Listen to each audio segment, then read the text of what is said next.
This is the Rise Up See Red podcast, all about the Arizona Cardinals and the NFL, featuring insider and outsider perspectives. Enjoy the best hour of Cardinals talk on the web. Now here are your hosts, Jess Root and Seth Cox.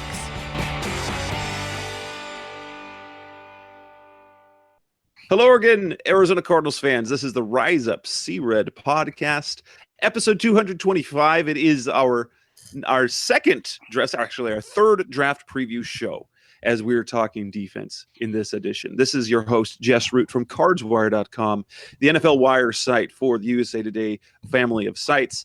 My co-host is Seth Cox from RevengeOfTheBirds.com, SB Nation's NFL site.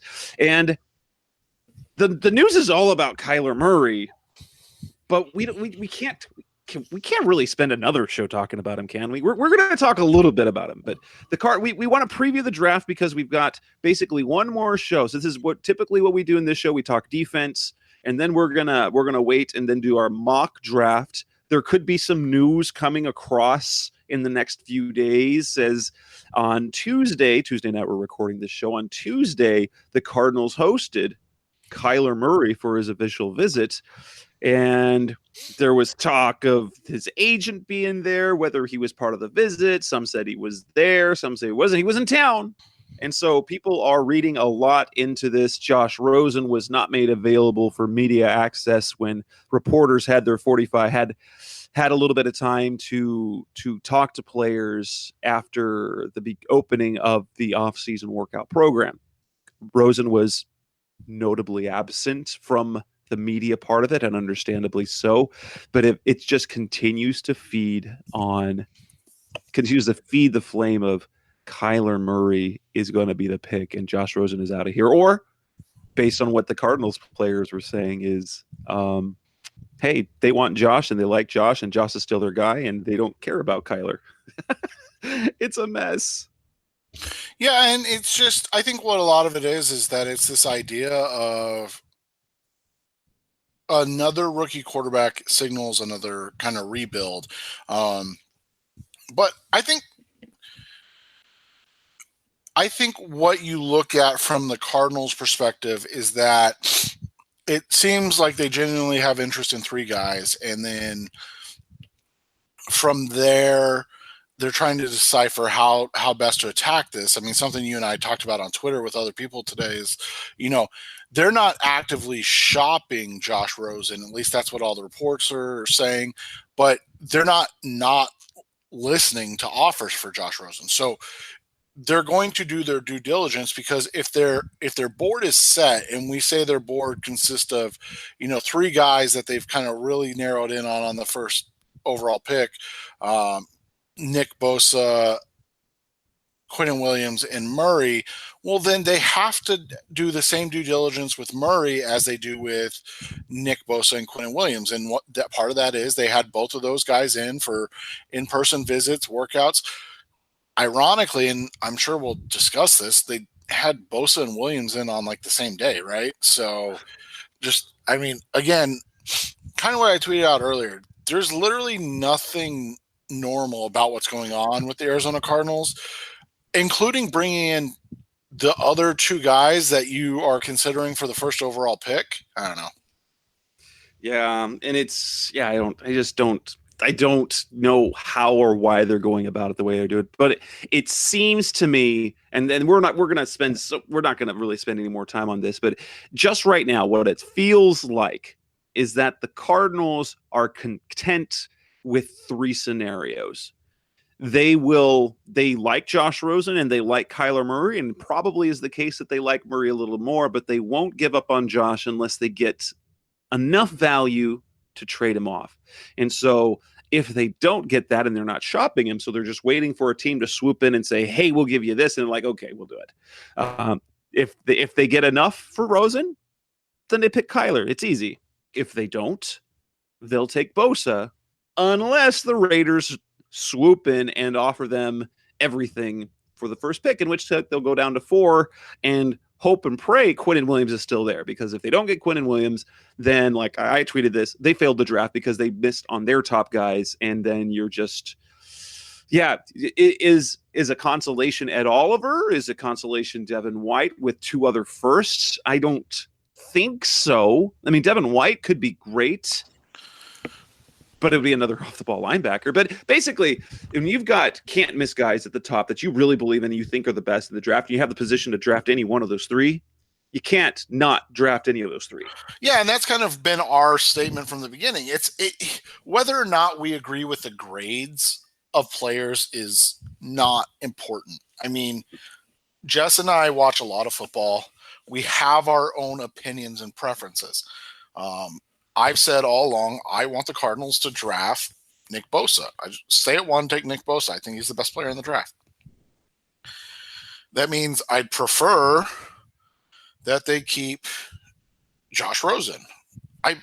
But that's a preference. Like, it doesn't make a difference to me who the quarterback is as long as this team's good. I really don't care. I mean, I just want this team to be good. So if they're saying, like, look, we have, and again, Jess and I don't know, but if we can infer from everything that we've learned over the last, several years, and then especially these last couple months, is that they have Kyler Murray, say, he's rated as a 9, which is in NFL terms, that's they believe he can be an all-pro talent.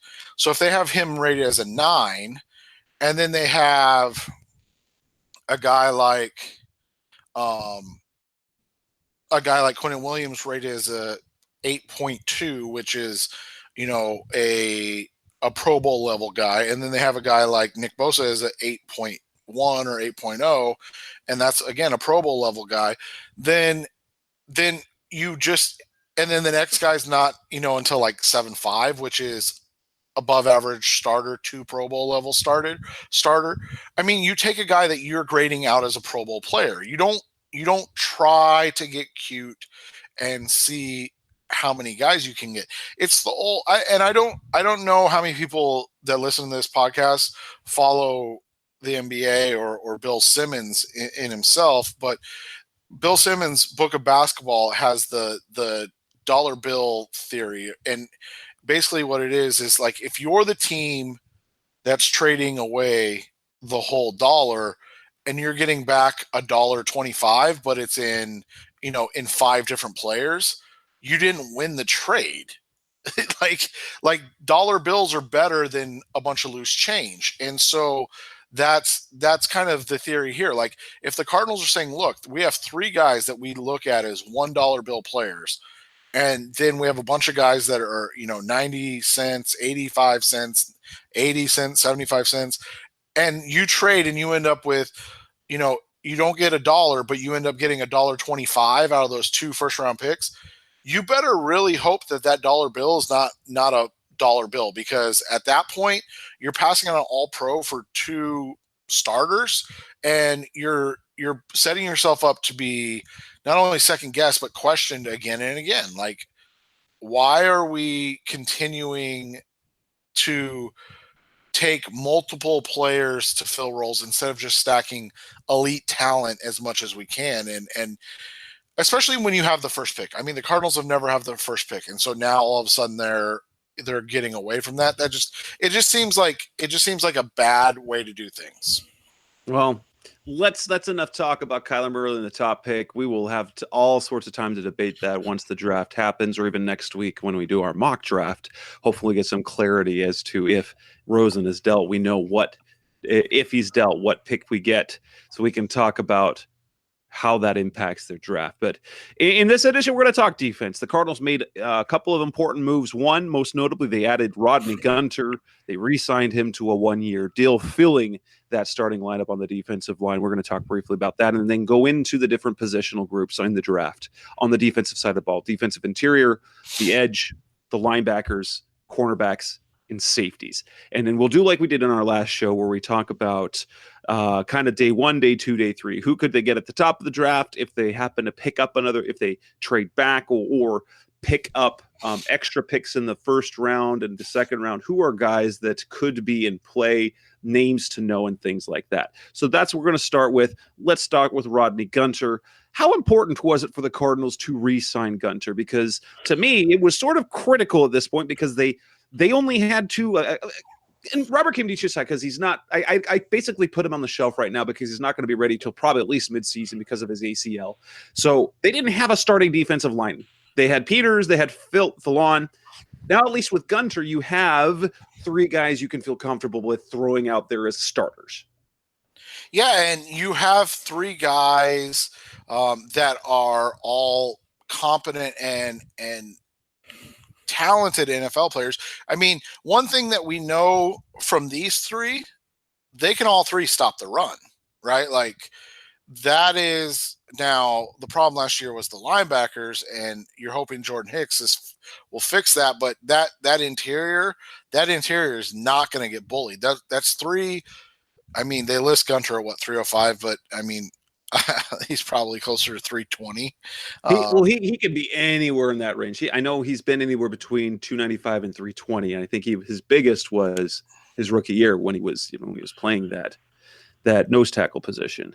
So, I mean, you look at it, it's going to be an interesting grouping. What you and I've talked about quite a bit, and I think that's the unfortunate reality of it is that they have the biggest failure that Steve Keim has had, and something that we've talked about quite a bit, is that their issue stems from not just the starters, but the depth. And so you love the signing of or re-signing of Rodney Gunter to pair with Darius Fallon and Corey Peters, but they still have to find a way to address those other positions because those three are all best utilized as 60% snap guys. They're not Aaron Donald. They're not Ndamukong Suh. They're not these 85 to 95% snap players. And so to get the most out of those three, you're going to want to obviously have probably at least one more guy, and we'll talk about a lot of them in this draft. And I'd say at least one more guy, and likely you're probably going to want two to fill those two roles. And we're not talking like a couple snaps. We're talking like to probably going to play 40% plus of the snaps every game at all three positions. Cause that's the one thing about this grouping is they all three can play any of the three positions. I talked to a guy that is close with Corey Peters, and he said that's one of the things that they're all excited about is that Fallon can play nose. Fallon can play left defensive end or right defensive end in a 3-4. Gunter has done both. Peters has done both. So those are three guys that have played all the positions already. And so obviously it's not going to be easy, but obviously it'll be easy to rotate them, to scheme them differently and diversify what the defense is going to look like on a down-to-down basis, something that they lacked last year. Absolutely. And the one concern I have with bringing back Gunter is because we saw him be solid in one specific role as a rookie. He was solid. The 2 years after that, playing the role he is in now, he disappeared and was invisible. Now, granted, there were talented players on the depth chart ahead of him, but he was virtually invisible for 2 seasons. And then last year going to a 4-3, which is, let's be honest, as a 3 technique, that's probably where he's best.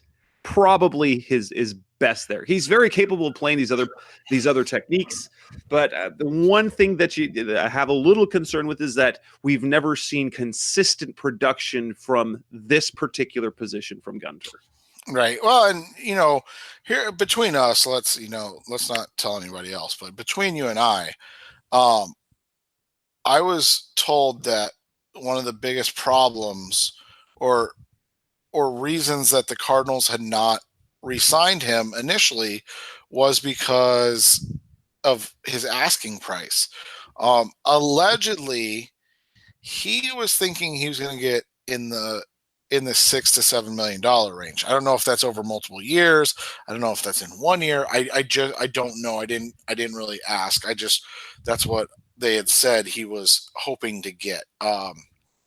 And you and I would agree that as much as we like him, that wasn't really an option for them.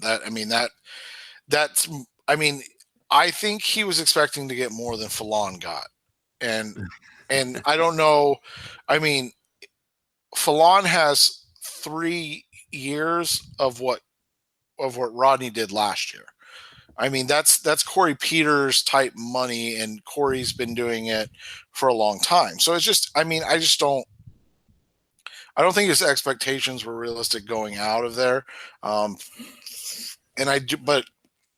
because I do think if he comes back again and plays at a similar level to what he played this year, he could probably realistically get that, and he'll only be 27, which is what I believe Fallon is now when he signed that contract.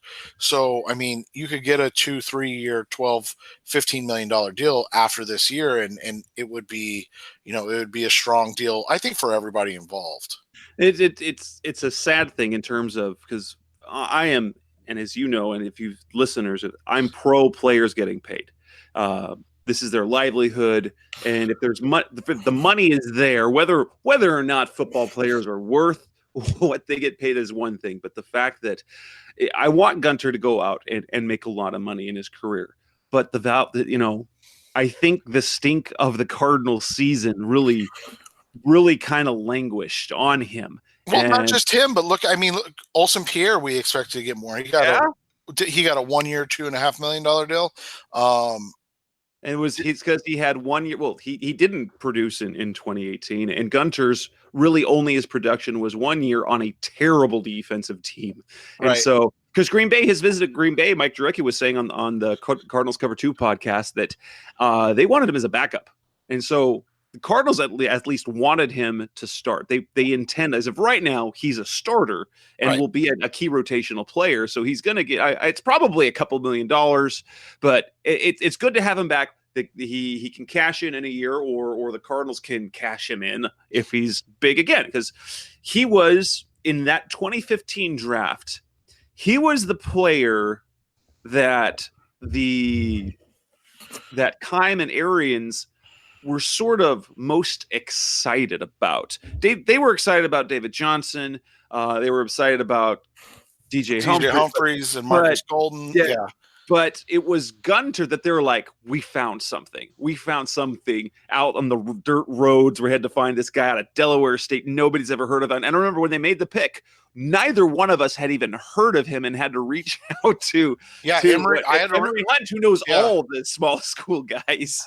Yeah, and that was the thing is, like, the guy I talked to about this whole situation, because I had asked, I had asked just that, what you said, like, why is this not getting done? Like, it just seems like a no-brainer. But a lot of the times these poor guys get bad information. We talked about with Trey Boston last year. Remember? Don't you remember on this show? 12 million. They thought, he thought he was going to get $8+ million, and then he didn't get anywhere near that. And that poor guy's still out there. He put up good numbers again, and he still can't get paid. So when you look at it from that perspective, guys get bad advice, not only in like, oh, sign here, do this, sign with this, what's it called? Endorsement or anything like that. They get bad advice and like, hey, this is your worth. And then they're really not worth that to the NFL. And that's an unfortunate thing, that has to be fixed and dealt with. And they're the ones that end up paying the price. And then, and then the thing that sucks is they may never end up seeing that money that they were told they were going to get. Like we said, Boston's still waiting. Boston may not make $10 million the rest of his career combined at the rate he's being, sought after. So that's what, you just kind of wait and see with that whole situation and how it turns out. But yeah, I'm really glad to see Gunter back, because I think this team desperately needs a good continuation type thing from the draft. I mean, and don't get it twisted. Like I like Gunter. I'm glad he's back, but the Cardinals have only signed 2 draft picks to multi-year second contracts. That's it, 2. And then Matthew only got 2 years on that second deal. Matthew and Johnson, and after that, I mean, they signed Ellington and then cut him, and now they've got Gunter back. So I mean, literally, they haven't signed anybody, that many people to multiple year deals, and that's what the unfortunate thing is. So bringing Gunter back may just be the lift they need, and it may bring maybe he puts up big numbers, and then with Corey Peters' age and stuff like that, you might be able to get him back on like a 3-year deal, and all of a sudden then like that's a really nice pick and a good pick overall for the organization. The show is titled wasn't about Rodney Gunter or Kyler Murray, and that's all we've talked about. We're going to come back and we're going to actually start what this show is about. It's about the defensive side of the draft. We're going to come back and talk about the defensive interior, the prospects. That's coming next on the Rise Up C-Red podcast. We're back on the Rise Up C-Red podcast, the best hour of Cardinals talk on the web. And let's talk about that defensive interior. We know there's basically the 2 big top prospects I think we have to know that are going to be top 10 picks. And then after that, should the Cardinals trade back or end up getting a first rounder, a mid to late first rounder for Josh Rosen, or days 2, day 3? The top 2 defensive interior guys, clearly right, are Quinnen Williams and Ed Oliver. Quinnen, who Cardinals probably, if they like him that much, should take him first overall. And then Ed Oliver, who was arguably the best player in this draft class entering 2018, and then he missed a few games, but his size concerns a little bit of that, but he's almost positionless, but can do a little bit of everything. But I mean, those 2 guys are the cream of the crop in the interior, aren't they? Yeah, they are. And I mean, when you look at Quinnen Williams, the thing you get is a guy that he is that 90% defensive lineman. He's a guy like a Star Lotulelei, like an Ndamukong Suh. I've seen people say, "Oh, he could be like Aaron Donald." He's not. He's not the same type of player. He's not the same type of build. He's not the same type of athlete. He's just not. I mean, there's nothing wrong with that. There's only one Aaron Donald in the NFL, but he compares favorably athletically to maybe like a Quan Short type, who's measured in at. Who measured in similarly, Star, Lotulelei. Oh, my internet stopped working. Fantastic. Anyways, those guys, those are guys that are similar size, structure, build type players that that could be guys that you can see Quinnen Williams, modeling his game after, and those are borderline all pro types. My comp for him all along, and this is a compliment, and people take it as not a compliment, and I really don't understand why, but it is what it is. But I look at him and I see a lot of Gerald McCoy, former, what was he? You told me the other day, wasn't third? He was third overall pick, out of Oklahoma. McCoy was I believe a 5 or 6 time Pro Bowler and then a 1-time All Pro. I mean, that is a fantastic career. And notably, this is also getting that sort of notoriety playing on a defense in Tampa Bay, and that defense in Tampa Bay has not been the Tampa Bay defense that won them championship in the early 2000s. So this is playing in relative anonymity as well. Right. I mean, on not good teams. So you look at it, I think that would be a really nice fit for the Cardinals, a guy that could, that could fill that hole. He may not end up being the same type of, impact player as let's say a Nick Bosa throughout his career. but I think he would be a higher impact player in year one than maybe anybody but a potential Kyler Murray with the first overall pick. And the only reason Kyler Murray would be a bigger impact is because just quarterbacks make bigger impacts, and you assume if they have Kyler Murray that they don't have Josh Rosen. So, I mean, those are the only things you can look at for that. But Williams is, kind of a complete package type player. I don't see him as a double-digit sack guy in the NFL, but that's not a negative. I mean, there's very few of those type players in the NFL from the interior. But I do think he could be a guy that could get you 7 to 9 sacks a year, which I think you and I agree would be fantastic and be something to really be excited about from him as a player in this Cardinals defense. I think for me, he would be my number 2 defensive lineman, and this is just a personal thing. Like this isn't saying that he's bad or anything like that. This is just my thought, and I think that the other guy that we were just talking about, Ed Oliver, is one of the probably 3 best players in this class, behind potentially only Nick Bosa, who I would say is my top player overall in this class. And so when you look at Oliver, he's a little bit different. Jess kind of pointed it out. So this is a guy that has performed at a high level for 3 seasons. So, as a freshman, he graded out really well.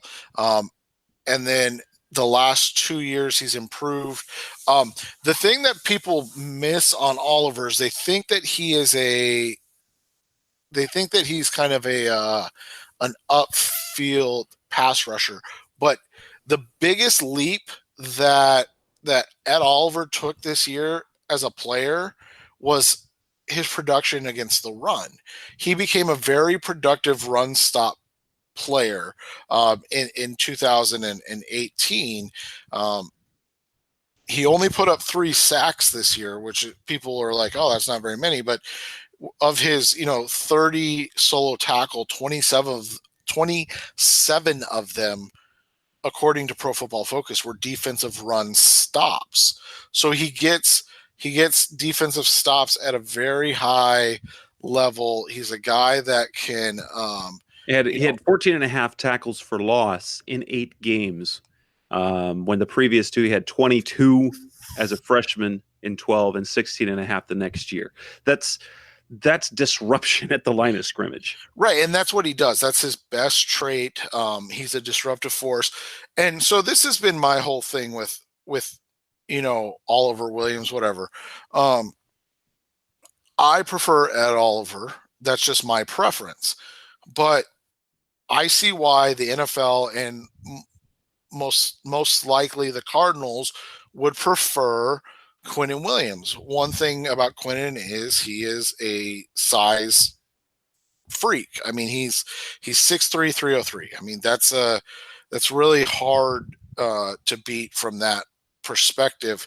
And then the athletic testing that goes with that. Now, Ed Oliver, if you want someone to comp with Aaron Donald, Ed Oliver's that guy. Yeah, he's probably the closest physical prototype. He does not have the overall production that came with Aaron Donald. That's the thing that people miss about Aaron Donald going back is, he was undersized like Ed Oliver, but I think Donald I think he had almost 30 sacks in his college career. So like this dude was a freak of nature. Let me see here. Oh yeah, he had 30 sacks his college career. He had 11 as a sophomore and 11 as a senior. 11 sacks, 28 and a half tackles for loss. Yeah. So like, and Jess just said that, like, he had, what did you say, 17 tackles for loss for Quinnen Williams or for Ed Oliver last year? He had 14 and a half in 8 games, 16 and a half the year before, and 22 his freshman year. Yeah. So, I mean, that's the thing is like, again, when you're looking for a unicorn, you're not going to find it. But if you're looking for guys like, if you're looking at a guy like Williams, I don't like that's the thing with Williams to me is like his floor in the NFL is probably Corey Peters. And so is that maybe a bust to some people with the first pick? Sure. I mean, he's not going to be an all pro, but he's a guy that's going to be in the NFL for 15 years, right? Like he's a guy that's going to start on an NFL defense for, if they're healthy, 12 to 15 years. Like that's a huge get for a team. So, I like both. I prefer Ed Oliver, but that's, again, you're starting to pick hairs when you get up to this level of talent. And so that's what makes it, interesting and fun. But those are the only two guys that I would personally take in the top 10. Who are some other guys late first round, early second that should go? Now, where would you put Jeffrey Simmons right now based on that injury? I think that's the hard one, because we were actually talking about this in the group message today. One of our scouting group messages that we have. Let me find what exactly they said. So we were talking about they all would put Q and Ed Oliver as top 5 players. One person said they prefer Ed Oliver. Another person said they prefer Q, but they definitely see why you would prefer Ed over Q. The interesting thing came up, and this is verbatim what it said. If Simmons was healthy, he would have had a good argument for DT1. And then they just started talking about it. I agree on Simmons if he's healthy. Obviously, we didn't get to see his testing numbers, but his athleticism, like Oliver's athleticism, is what vaults him to this group as the top guy. But Simmons would have tested out probably fairly highly.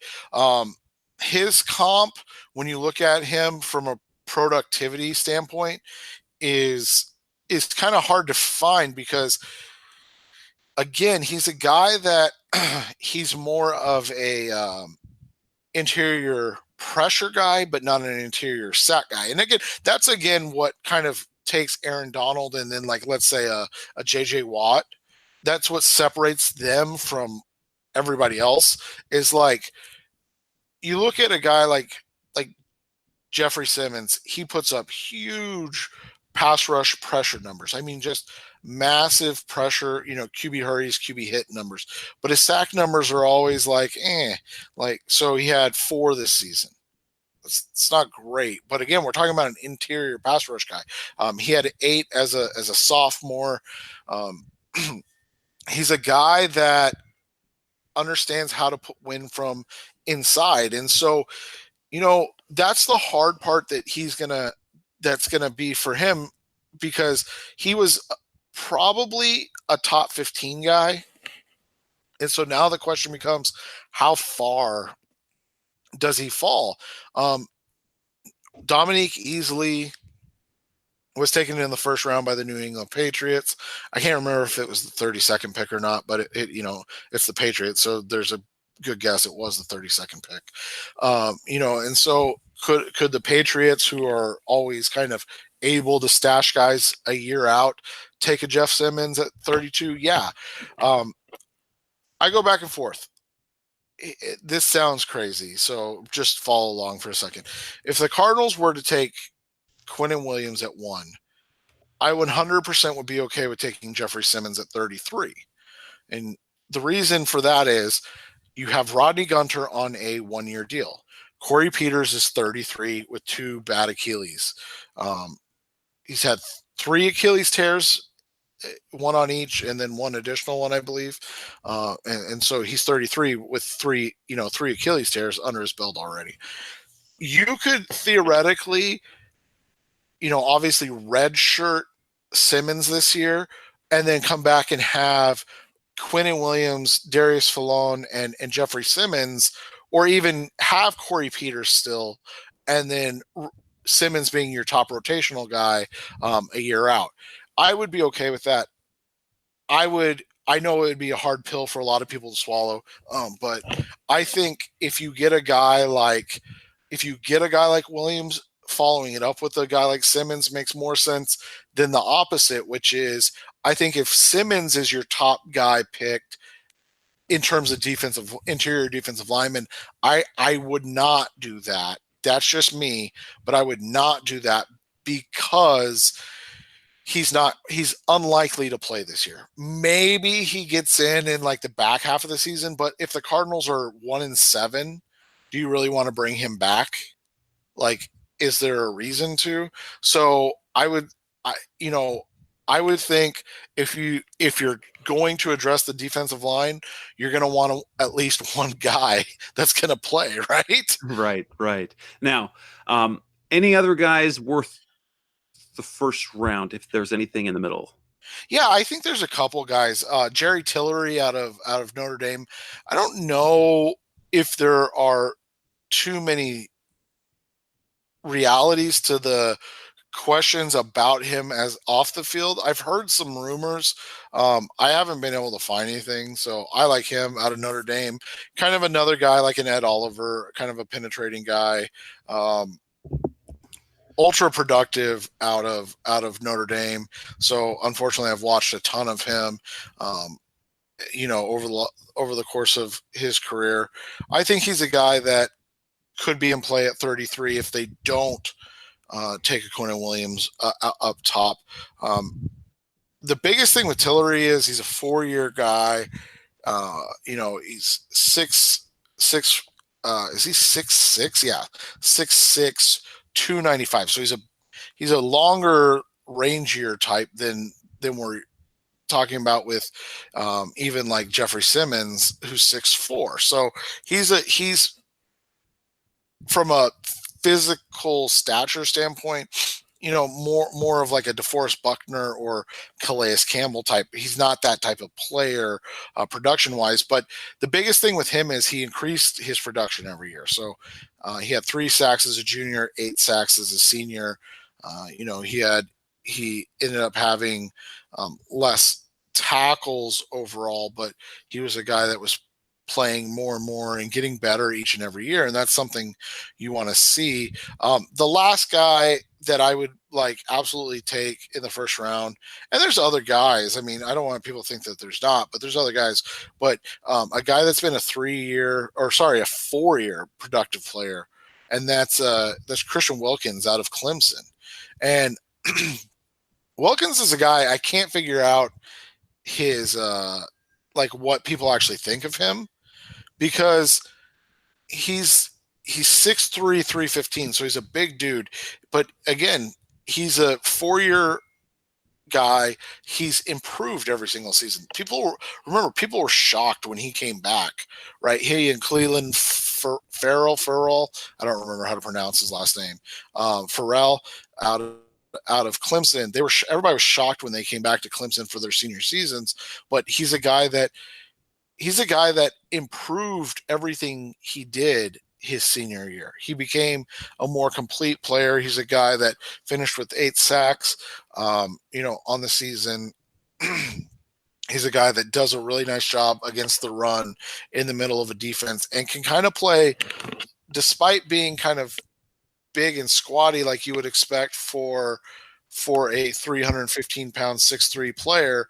He's actually fairly agile and moves really well laterally and has really good initial burst. So those are the guys I would take at the top of the draft, so to speak. A name also to know. This is probably more. He could creep into the first round. Depends on what happens. The other guy at Clemson, Dexter Lawrence. Only he is a behemoth. He is mammoth size, 6'4", 340. It says in some preseason data that he came in at 6'4", 350 and ran the 40 in 5 seconds. He's another size speed freak. Like, that's what people don't get about, like, a guy like Dexter Lawrence is really hard to grade, because you look at him, he's a nose tackle at 340, but the way he moves, he could probably play kind of an edge spot or a defensive end spot in that 34 on downs that you need to stop the run.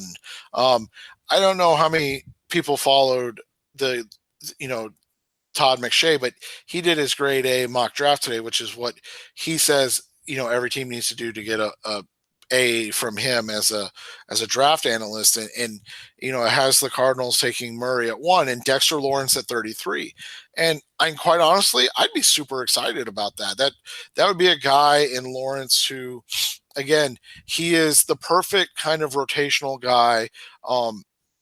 Even if in season 1 he's just coming in as a nose tackle, that means Fallon or Peters, whoever is playing the nose, can rotate with Gunter and the other one of Fallon and Peters. So all of a sudden, Lawrence comes in and you push out Fallon and you have a Peters, Lawrence, Fallon front three. That's that's 1,000 pounds of man right there, and saying, I dare you to run the football. And that's just 3 guys. Like, I love Dexter Lawrence, and you're right. He's a guy that can creep in. Sounds bad because it indicates that he may not deserve it. I disagree with that. I think he's a guy that in a lot of draft classes, he would probably be a guy that gets picked pretty early. It's just, in this draft class with a lot of talent at different positions, he's a guy that may not go that early. Other guys to look for day 2, day 3. I know the small school guy that everyone seems to love is Kalen Saunders out of Western Illinois. Depends on where people see him going. He's not, let's say, the Rodney Gunter of this year. People have heard of him. He stood out at the Senior Bowl, and especially the Cardinals in particular were kind of ahead of the curve when it came to looking at small school guys. Small school guys don't really go under the radar anymore. Cardinals might look at them more. Saunders is a guy who was dominant, very dominant where he played, and that's what you want to look at. It's what you want to look at there in those smaller schools. Who are some other names to look for in the day 2, day 3 range? Another guy that I think is a really good player. I've talked about him before at 33. Like getting him and Nick Bosa and reteaming them up from Ohio State, Draymond Jones. Another guy that kind of is in the mold of a Gunter from a size standpoint. He's a talented guy. He put up huge, massive numbers at Ohio State, and so that's what's really hard about him, is that he is a guy that can, you look at him and where exactly does he fit in this draft? Is he a guy that could go in the top, 40? I think he'll probably end up going in that range. And so, we'll kind of see how that plays out for him. And then there was one other guy. He's out of Iowa. It's just the name. Anthony Nelson. I believe that's the name. Sorry, I'm blanking on names here, but Anthony Nelson out of Iowa is another guy that I think could, really put up nice numbers. He's kind of, I want to make sure I am talking about the right guy. Hold on, let me double check. Might be somebody else I'm thinking of. There's too many draft guys this year. Sorry.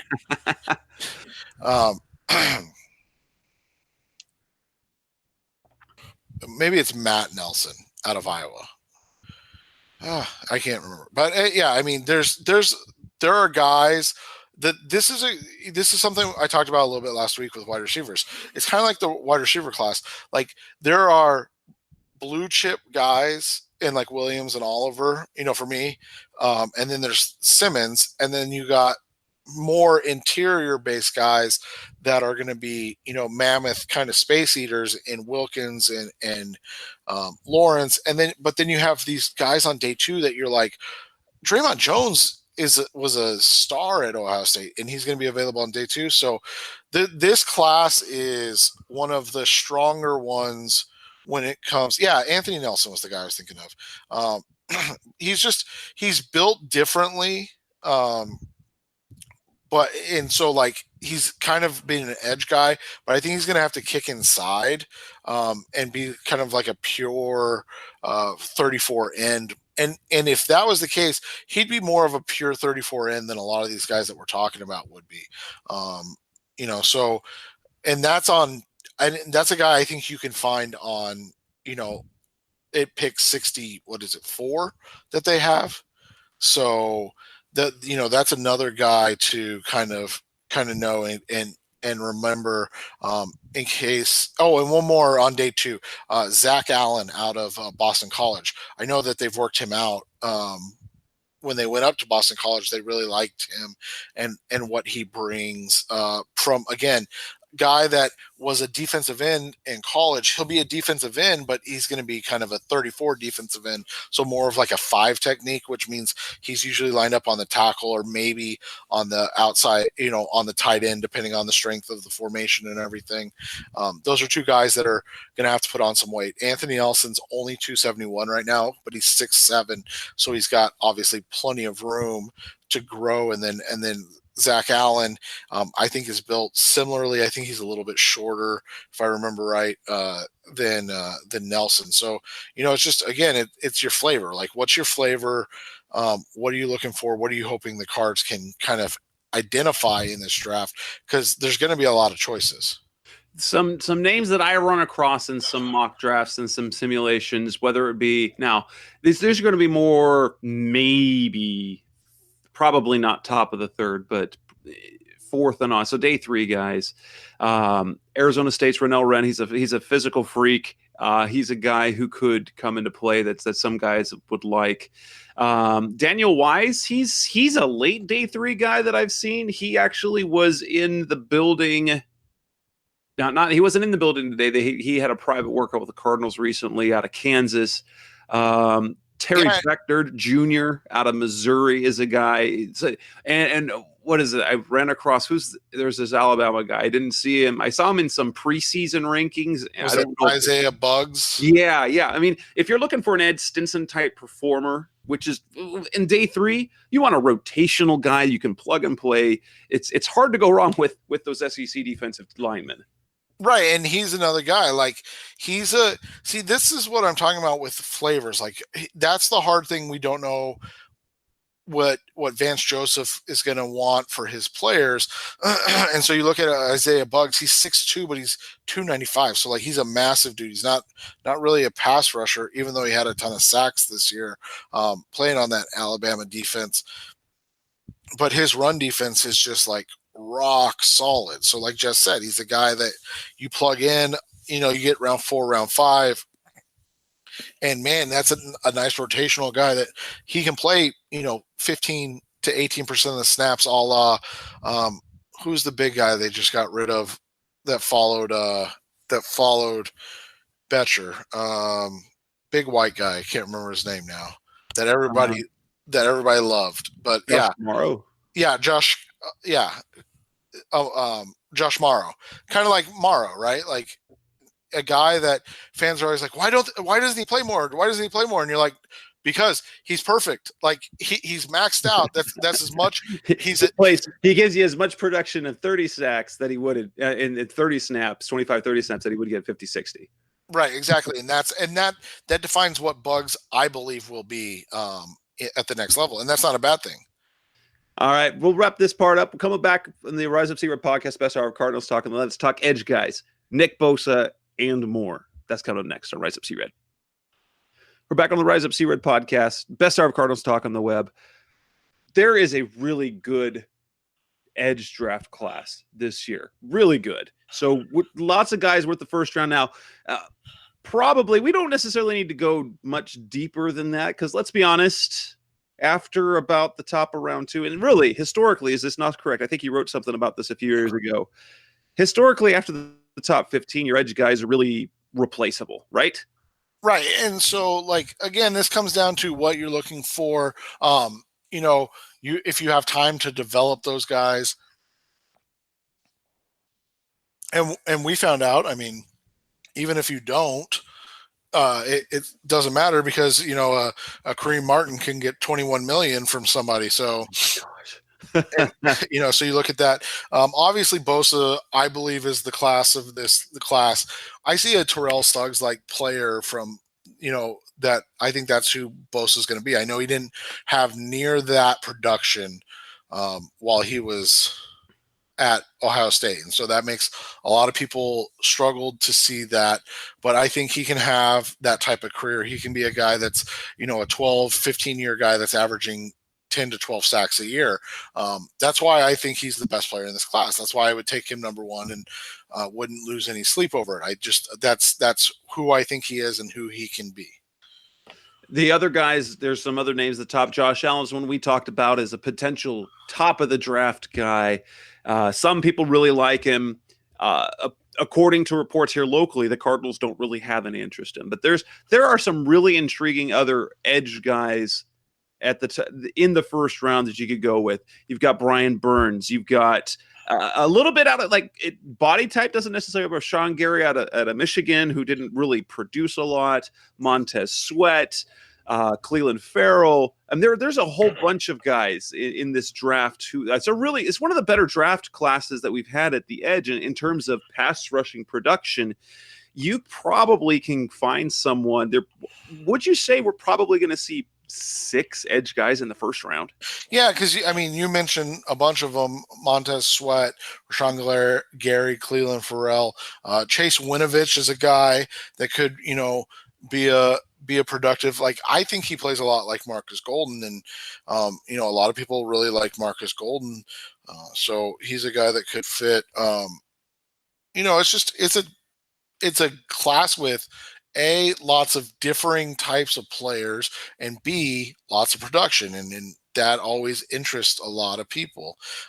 So we'll see how that that plays out. There's a couple small school guys that I think we'd be kind of remiss not to mention.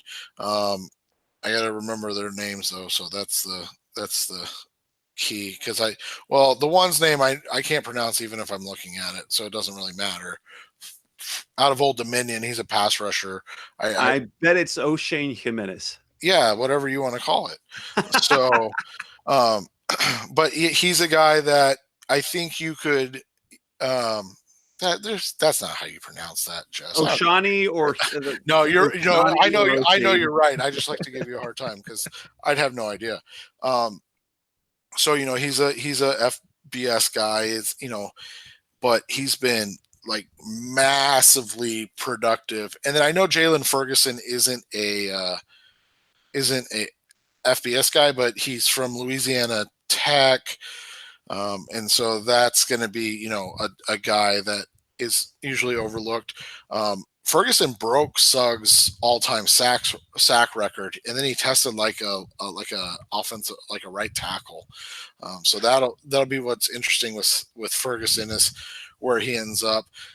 Some guys on day 2, Jess and I both don't think that this is a process, a thing that could be in play in day 2, but you also don't want to count it completely out. So we hit on a lot of different guys, but just some day 2 real quick names to know and remember. The first one would be LJ Collier out of TCU. He's an interesting pass rush guy. Really, LJ Collier. Sorry, did I say TJ? Anyways, just not as productive as we as you expect in the Big 12, where they don't block and then they throw the ball 97 times a game.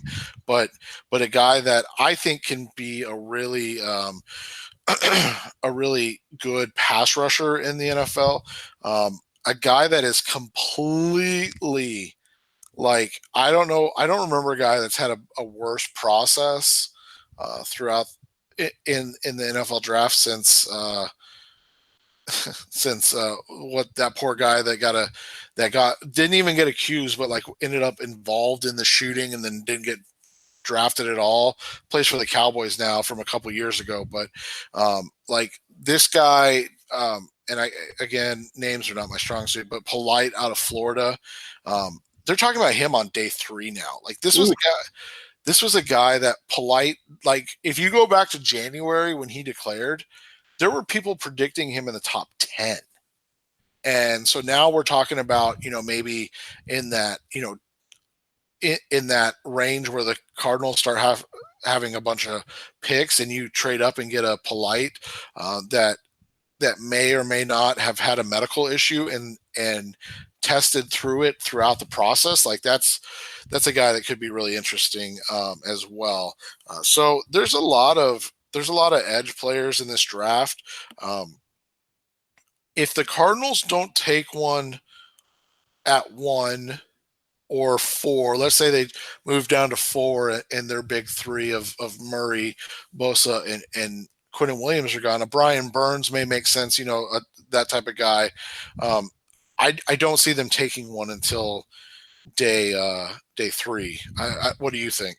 It wouldn't make sense considering the historical production, and at least with on day 3 guy, you're looking at a special teams type player as well. Yeah, kind of like the Kareem Martin, only he was the other 3rd round pick that year. Yeah, but he was what he was. He was solid on special teams, made a few plays here and there. Coming next on the Rise Up C-Red podcast, we come back. We're going to talk about the off-the-ball linebackers, a position the Cardinals seem to have under control, but always a position they could add more. That's coming next on Rise Up C-Red. We're coming back. We're back on the Rise Up C-Red podcast. We're going to talk space linebackers, inside linebackers for the Cardinals scheme. There's the two guys, the class of the draft would be Devin White and Devin Bush, right? And White seems to be a consensus roughly top 5 pick, and it wouldn't be a surprise to see him go to Tampa Bay. Would he actually be, despite Jordan Hicks and Hassan Reddick already there, could he end up on the Cardinals board at 4 if something were to happen and their favorite guys weren't there? He's an interesting fit because he'd be more of the thumper. Not that he's not athletic, just so I don't want anybody to take it that way, but he'd be more of the thumper next to Hicks's like athletic type guy. So, he would be a fit there. I think he's a really good linebacker, kind of a throwback in the sense of how he plays the game. He's kind of a hunt and hit linebacker. That's how I would describe him, kind of a downhill power guy. And so, like I said, I think he would be a really nice fit next to a Jordan Hicks, who's your like athletic, kind of run and chase linebacker. But, and like these aren't, like spot on comparisons. So I don't want people to think like this is what I'm saying that they're going to be or anything like that. But like when I watch Devin White, I see like a Reuben Foster type, right? Like that prototypical physical SEC type of linebacker. When I watch Devin Bush, the other guy that's going to go in the first round, he reminds me so much of Darrell Washington with the Cardinals. Just a guy that instincts plus athleticism like make him just such an interesting and fun guy to watch play football. The difference being he's not nearly as long as Washington. No, he's not quite as long, but I mean, he is similar in build. He was 6'1", 236, and I think Washington was 6'1" and 2 something, 238 or something like that. So, but they can use him in a similar way as like a blitz guy that can run and chase and make plays from behind as well. So, he's a guy that I like quite a bit. But again, that'd be like if you got a pick at 15 and he was still on the board for some reason. I don't think White or Bush are in the future of the Arizona Cardinals unless they make multiple trade back type plays overall. But those are your 2 guys that are going to go. going to go in the first round of this draft. And then you've got a lot of guys that make sense for the Cardinals on day 2. And people don't like this, but they can't continue to count on Hassan Reddick. So they, not that they shouldn't give up on him, but if you are investing like a third round pick on an off ball linebacker, I don't think that's a bad investment, because as Jess said, they're going to be a guy that play reps anyways. I mean, Jordan Hicks has a huge laundry list of injuries in his career, and then they're going to get a ton of work in terms of special teams as well. So, there's guys like Tavon Coney out of Notre Dame. He's a day 2 name to know. Blake Cashman's a really interesting one. I think that's the guy that tested out like in the 99th percentile. Athletically, he was insane, and he was one of the first guys the Cardinals talked to. Yeah, and so Cashman's a guy that makes sense. Drew Tranquil, the other Notre Dame linebacker, makes sense as well. All those guys, those are all day 2 type guys that kind of make sense for the Cardinals in what they want and need at the linebacker position at this point. For me, that's something kind of watch as well. Is I think we're going to have to change how the Cardinals have looked at linebackers in the past. If we look at Vance Joseph, and I wrote about this a while ago, which is why I believed that Deone Bucannon didn't have a place on this roster. Despite what they said, if he returned to a 3-4 defense, maybe it's, but Vance Joseph has never had an inside linebacker under 230 pounds. We're not going to see the undersized, underweight guys playing for Vance Joseph unless he changes some of what he's done, which is going to be interesting to see moving forward with a guy like Zeke Taylor, Zeke Turner, that is, converted safety to linebacker last year. He's a little bit bigger than Buchanan was, but again, he's more special teams. But if they like him in the future at linebacker, he is much lighter than Vance Joseph's ever done. So we want to look at, if we want to kind of go with a prototype, Vance Joseph and his defense runs prototypical linebacker-sized guys. And they haven't always been super athletic either. If you look at what he's run, they're moderately athletic guys who can move, but they are traditional linebackers. Yeah, and that's why it's going to be interesting, because again, we just really don't know yet. Other day 3 guys I could see is like a Dakota Allen out of Texas Tech, obviously somebody that Cliff Kingsbury would be familiar with.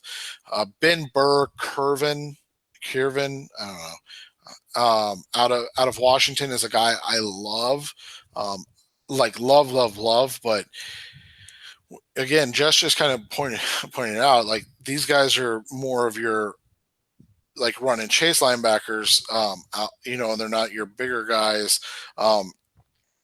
So we'll see how that plays out for what they're looking for.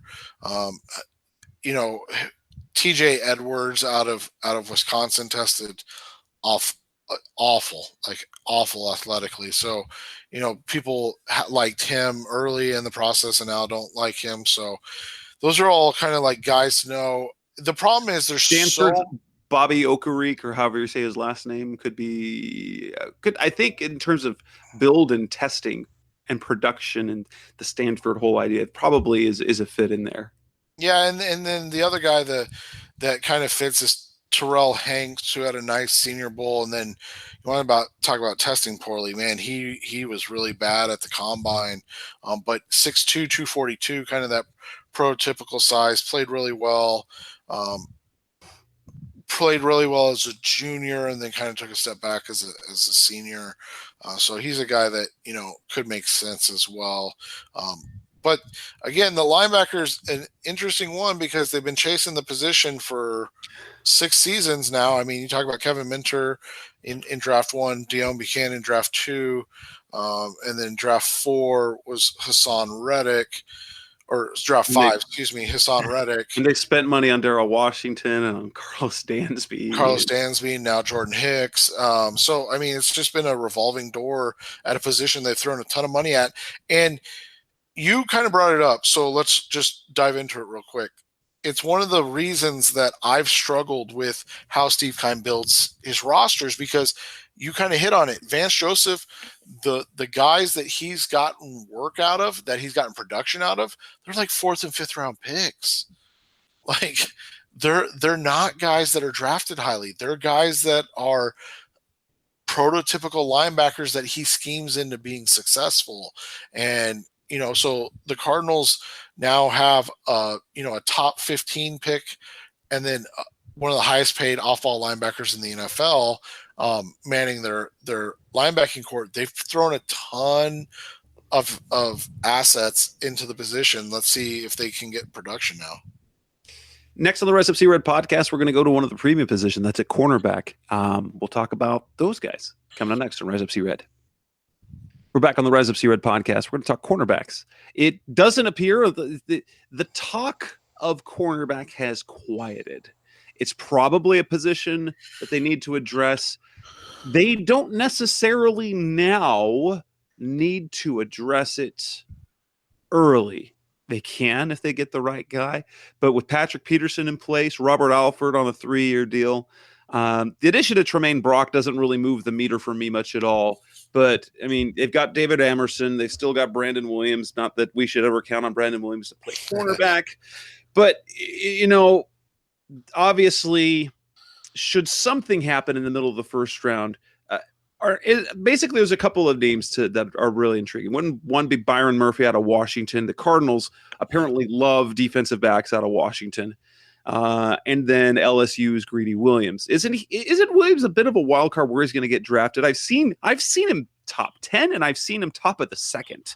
Yeah, and it's just because he's a guy that he tested really well, but he's not a physical guy. He's kind of physical at the point of attack, but he doesn't like to tackle. Lucky for him, he doesn't really give up completion, so he doesn't really have to worry about it very often. I think this is going to be the type of draft where you see them kind of fighting themselves to decide if they want to get a boundary, which is an outside corner, or a slot cornerback, because you have a lot of options at both. And so, like you said, a Byron Murphy, if they were to get like a mid first for Josh Rosen, Greedy Williams, and DeAndre Baker, those are kind of your 3 top guys, so to speak, in terms of value at the top of the draft. But then you have a guy like David Long out of Michigan. So, I mean, he's a guy that's been very successful throughout his career at Michigan. And then, you have a guy like, why do people have to have names I can't pronounce? But Ukajukwu Amadi out of the University of Oregon, a guy, undersized guy, but like a feisty kind of guy.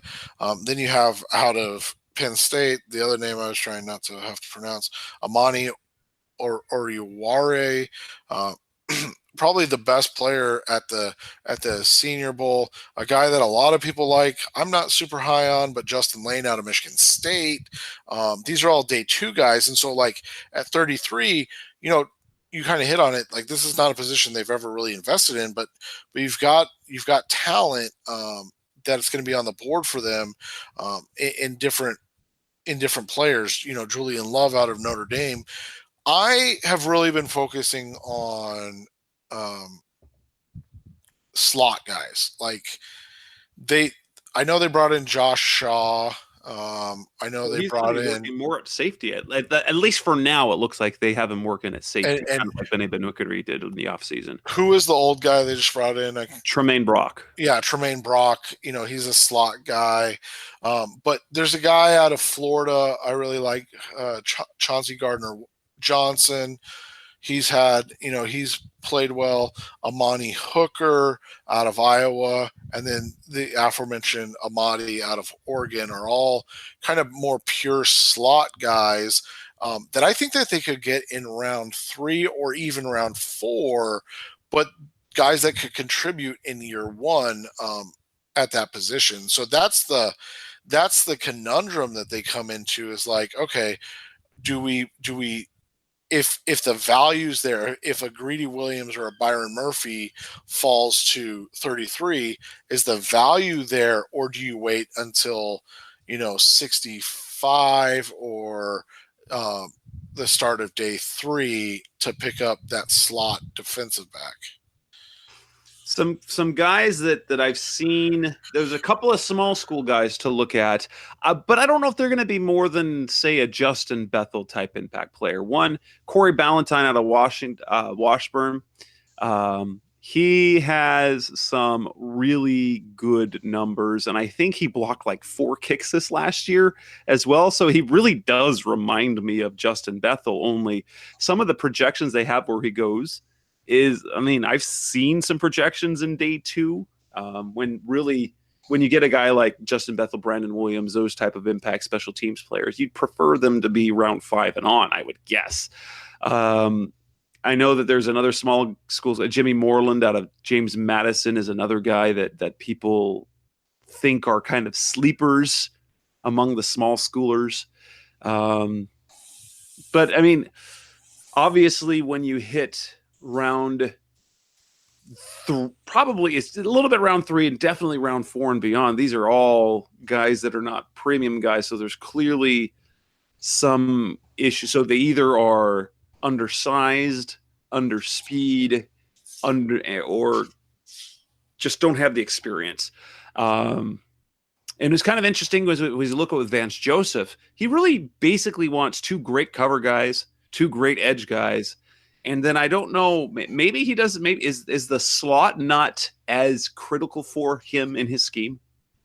Well, you remember they had Chris Harris there. I guess that makes sense. And he was really good. That's going to be the hard part, is what they do at that position and how they address it. I think they brought Brock in because they just want a guy that's going to be able to play there from day 1, and then they can find out if they need to move Alfred in or things of that nature. One more guy I'm going to get yelled at if I forget about him, because this is the guy that's in our group chat every day, is Jamel Dean out of Auburn. Yes. He's not getting a ton of pub. It's 6'1", 206. He ran a very slow 4.340 at the combine. He's like a freak athlete. So if they're looking for athletes, on day 2 or 3, Dean is a guy that makes sense in that case. And again, a guy that just got better every season, and that's kind of, again, what we've talked about, like these guys, as they improve and get better or progress, do they get better?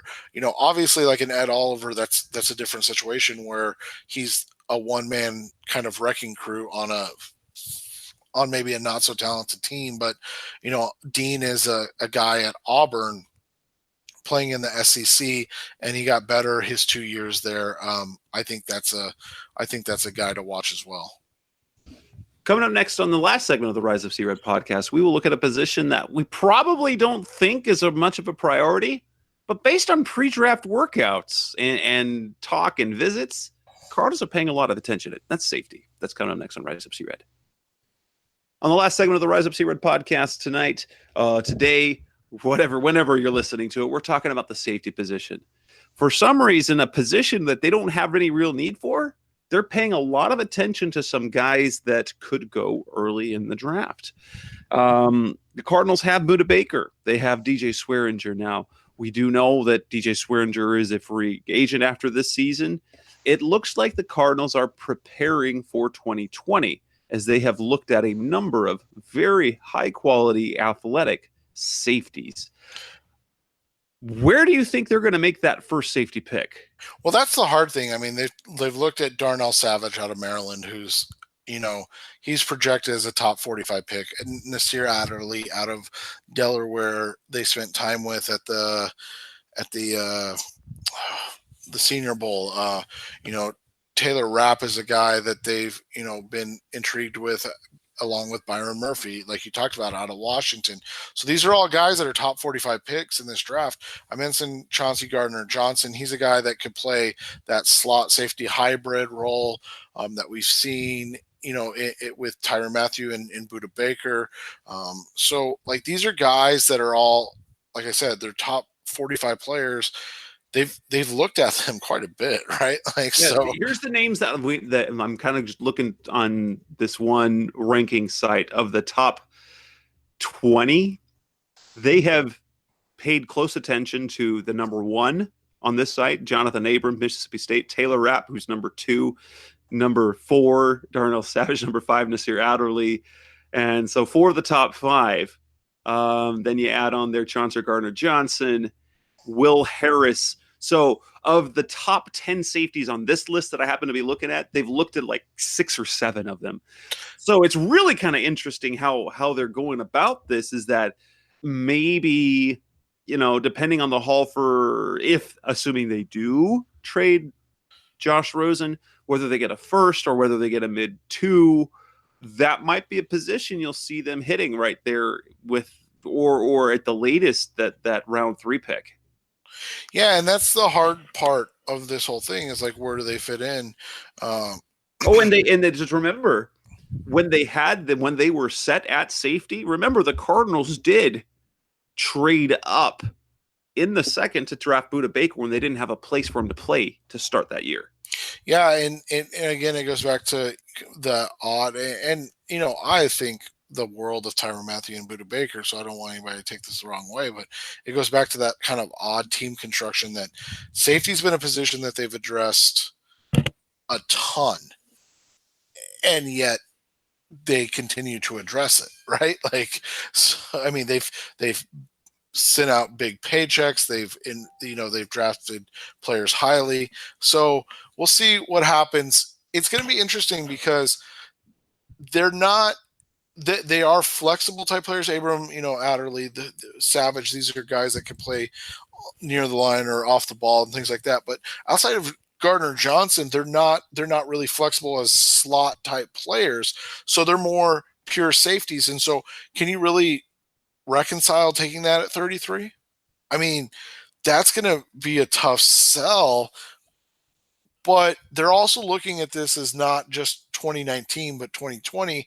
And like you said, they don't have DJ Swearinger under contract for 2020. So they don't really have a ton of backup talent at the safety position. They went from being kind of loaded to, okay, they cut Antoine Bethea and they haven't brought back Trey Boston. So now all of a sudden it's like, okay, they could use some safety help as well. So the starters are entrenched. How high do you draft a backup and possible, year away replacement? That, I think that's a fantastic question, but they're definitely doing their due diligence and homework. And that's why Jess and I kind of laugh sometimes when people talk about you can't draft a quarterback at 1. It's like they're looking at centers, they're looking at safeties. Like the positions they're looking at are all positions that they've drafted highly or put in a lot of emphasis toward over the last several years. So it's weird that the one position that everybody is upset about that they're looking at is quarterback, but they're doing the same thing at a number of positions because let's face it, this is a new regime. They're going to look at everything. They're going to stamp out everything and kind of look at and try to figure out what they have and what they need to improve. And if there are players like a Darnell Savage or a Nasir Adderley or a Chauncey Gardner-Johnson who can come in and not only contribute but make the roster and help this team get better. And with that, we will wrap this edition of the Rise Up Sea Red podcast up. This is episode 225. Our next show will be our mock draft. Normally, we line this up so that they're consecutive, and then we would have the mock draft the week of the draft. As of right now, we're looking at, depends on if there's some deals. I'd like some of the deals to fall into place beforehand. Ideally, if Josh Rosen is going to get dealt and if they get a first round pick, I want that in place so we can mock it, because otherwise once we know Josh Rosen's gone, we know Murray's number 1, and then we can kind of go from there. So that's it for this edition of the Rise Up Sea Red podcast. That's Seth Cox. I'm Jess Root. We'll be back again with our mock draft. Thanks for listening to the latest edition of the Rise Up Sea Red podcast. Listen to previous episodes and subscribe to the show on Apple Podcasts, Stitcher Radio, Audioboom, or many other podcast platforms so shows are delivered directly to your mobile device. Please give the show a 5-star rating and always support the sponsors who support the show. We'll be back soon for the best hour of Cardinals talk on the web. Rise up, Red Sea, be Red, See Red, and of course, Rise up, See Red.